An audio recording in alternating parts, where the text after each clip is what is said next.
Está começando mais um Justiça do Trabalho na TV, produzido pelo Tribunal Regional do Trabalho de Santa Catarina.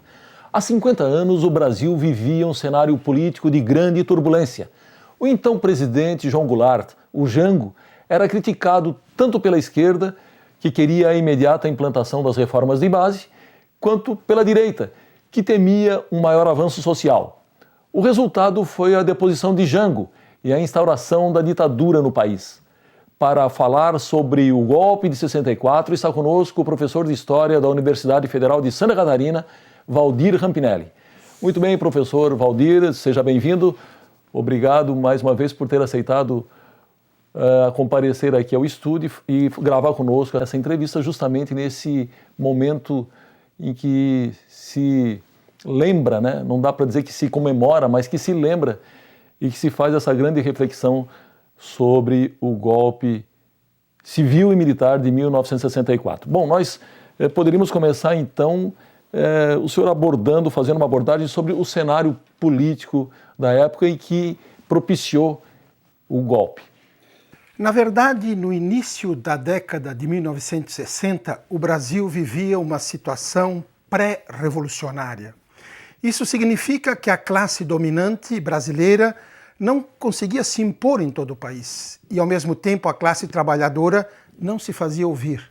Portanto, havia um impasse histórico entre a classe dominante e a classe dominada. O que aconteceu? Nós tínhamos um presidente, João Goulart, que tinha muita sensibilidade com a classe trabalhadora e tentava implementar determinadas reformas que significava perda de privilégios para a classe dominante e avanço para a classe que era dominada. Pois bem, neste impasse entra forças de fora, principalmente os Estados Unidos, e cria-se um caldo de cultura que vai dar no golpe de Estado. E este golpe de Estado de 1964 foi um golpe de Estado contra o desenvolvimento brasileiro. Por quê? Porque mudaram-se coisas fundamentais no país, como o projeto de desenvolvimento econômico do país. Mudou-se a política externa do país, mudou-se a cultura que o país tinha. E com isso nós perdemos, e perdemos muito. Eu diria, 50 anos depois, na história do nosso país, nós ainda não conseguimos avaliar o estrago que a ditadura militar causou a este país. Isto porque, se aquelas reformas tivessem acontecido, possivelmente o Brasil hoje seria um país desenvolvido. Bom, em meados de março de 64, um comício organizado por Brizola e pelo presidente Jango na Central do Brasil, no Rio de Janeiro, foi até interpretado por muitos como o estupim para que o golpe fosse consumado no dia 31 de março ou 1º de abril, como defendem alguns. A pergunta, quando realmente a deposição do presidente Jango começou a ser planejada pelos golpistas civis e militares? Eu diria em agosto de 1954, quando Getúlio Vargas se suicidou. Porque Getúlio Vargas simboliza o trabalhismo e João Goulart é filho político do Getúlio Vargas e desse trabalhismo. E uma das características principais do trabalhismo é o nacionalismo e o avanço de ganhos sociais para a classe trabalhadora. Com o suicídio de Vargas, ele consegue pôr de joelhos a direita brasileira e principalmente a União Democrática Nacional, que era um partido no qual estavam principalmente os conservadores. E claro, o suicídio derruba tudo isso. E a direita brasileira fica com um espinho na garganta esperando um momento. E esse momento ocorre quando Jânio Quadros renuncia, em 25 de agosto de 1961, e assume João Goulart. E no momento em que João Goulart assume, já se pratica um golpe, porque João Goulart vai assumir não dentro da forma presidencialista, mas parlamentarista.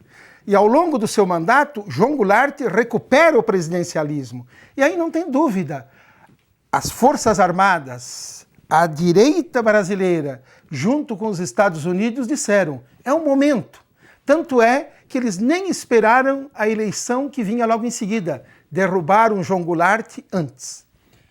Muito bem, de acordo com os mentores e organizadores do golpe, o objetivo seria assegurar a legalidade ameaçada pelo presidente Jango e também aí eliminar supostas ameaças comunistas, já que ele era visto como um comunista, digamos assim, travestido de democrata.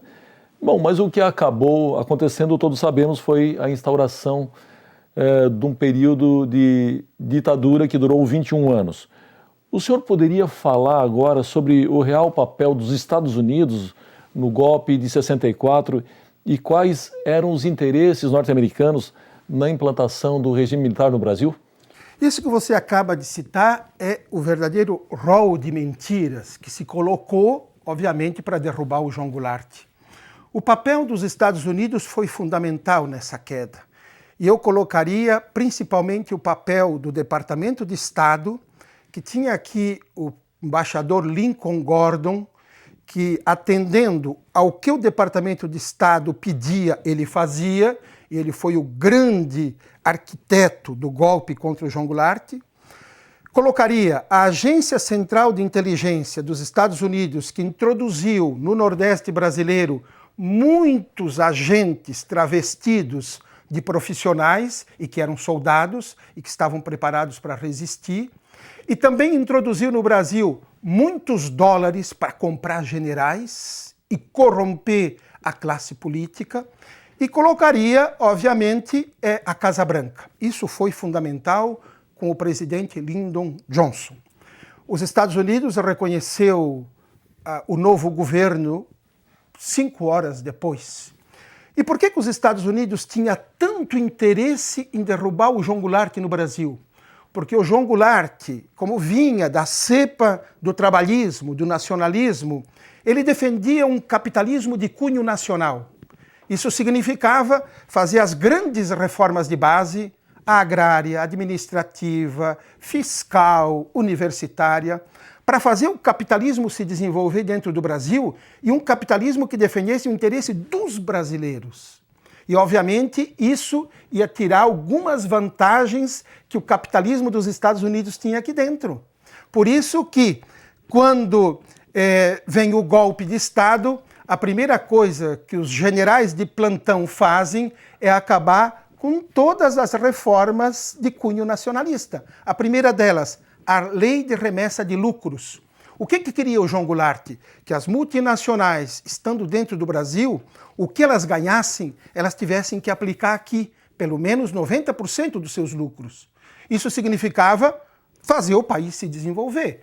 O que fazem os militares? Abrem as multinacionais e elas podem enviar para fora o que quiserem. Eu comparo 1964 em abertura para o capitalismo internacional entrar, o que foi feito no Brasil em 1808 com a abertura dos portos. Naquela época, Dom João VI abriu o Brasil para a Inglaterra e os seus amigos. Levem tudo. Em 1964, os militares abriram a economia brasileira para as multinacionais estadunidenses e o governo dos Estados Unidos. Podem levar o que quiserem. Muito bem, professor, eu preciso chamar o nosso primeiro intervalo, nós já voltamos.